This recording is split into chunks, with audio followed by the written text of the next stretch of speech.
All right, welcome back to the pod. Yeah, So we back again. back again. Yeah, It's been a lot going on in the world in general. Now we always keep in contact with each other. Yeah. Making sure we staying in touch. definitely. And right now, it's a lot going on with mental health, particularly not with just with men, but with women as well. Just the world in general. Mm-hmm. But just to kind of dive straight into it, do you think that most men take their mental health for granted? Yeah, I think it's like two sides to that Okay. question. I think some don't take it for granted, the Yeah. ones that kind of understand the impact of it. Yeah. But on a majority level, I definitely think men in a whole take mental health for granted. You got to understand. I don't think men are raised to even think about mental health. Yeah, no, that's true. That's true. it's a thing where you get a bruise on your knee or a cut on your knee, and you have your uncle or your dad throw some dirt in it. Yeah, and literally you think in your mind you need to pick dirt up and literally right. put it in there That's to right. show that you're tough or to show that you don't have emotion or something like that. But I think it's a flip side to it too, bro. Yeah.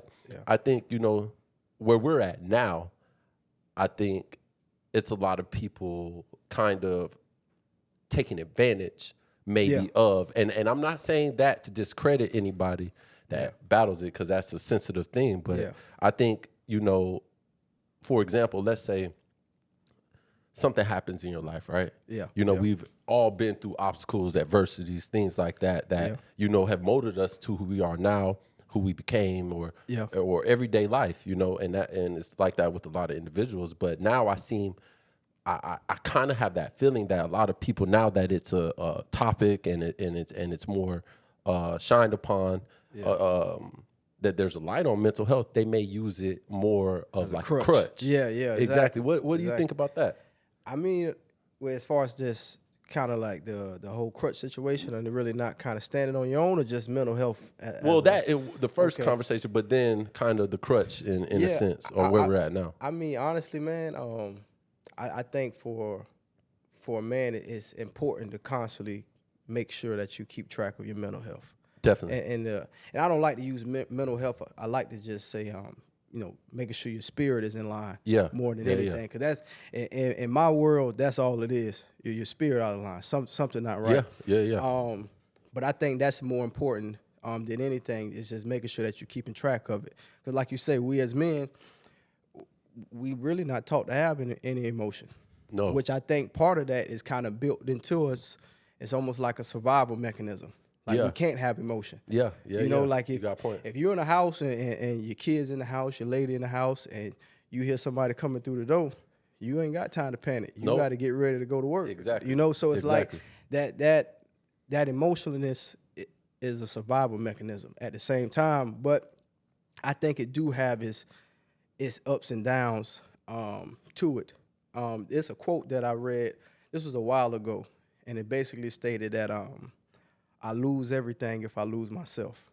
You know what I mean? Yeah. And that's deep. And even for me, that was something I didn't even really understand what that meant until a point in my life. You know what I'm saying? And I think that's where most men kind of have to find that balance, is making sure that you keep yourself straight, as long as, you make sure you do, you're keeping the family straight, everybody else staying intact, but you got to make sure you take care of your shit first. Definitely. You know what I mean? Because if not, everybody else gonna fall. I think to piggyback on that, that's a good quote, actually. And to piggyback on that, I think a lot of the times, even with making sure yourself straight, you kind of still put yourself on the back end for the family, for this, for that. And I think that's, if we're talking about mental health, I think that's where like the breaking point is, as far as like, it's so much built up that you're taking care of, or you're doing, or you're kind of trying to put in a box. Then you get to this one point, that's the breaking point. No, that's true. That's exactly what it is, because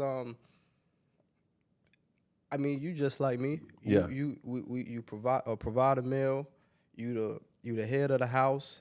Anybody who got any problems, you want them to come to you. You gonna fix it. That's just how it is. So after a moment, I think sometimes we have to start understanding and realizing that we're pouring into everybody else's glass and nobody else Pouring back, yeah. You know what I mean? And so that's where the conflict starts to come, you know, and it's more so, that's why I say you have to keep acknowledging and regulating what's going on with you. Yeah. Because you got to know when to pull back from people.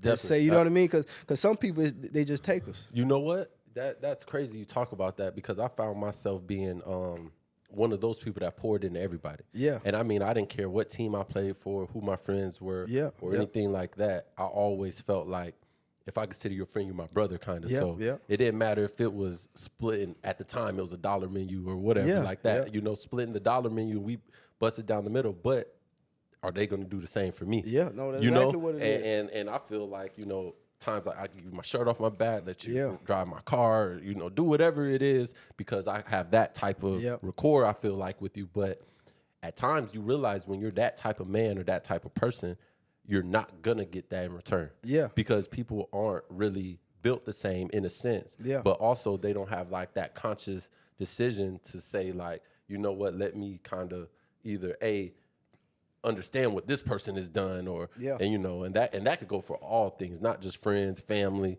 It could go for everything across the board. Yeah, So no, you're right. No, you're right. Because that's exactly what it is. And that's why I think a lot of men do battle with I don't want to, like I say, not mental health, but they battle through that that tough point in their life, because they're trying to figure out, am I supposed to always be there?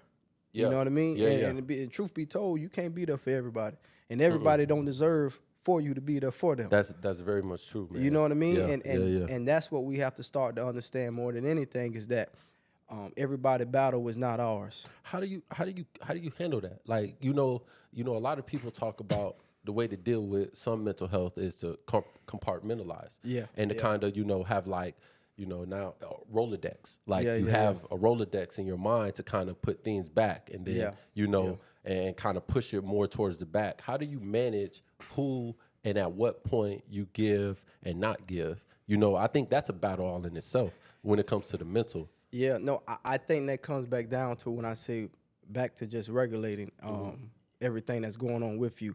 You have to constantly assess your life as a man. And the people, You think yeah. quarterly, like, or every day? I would say, Because, man, man, sometimes you're right. The way the world is now, you almost have to do it every day. Every but day. whatever it may be, if it's Yeah.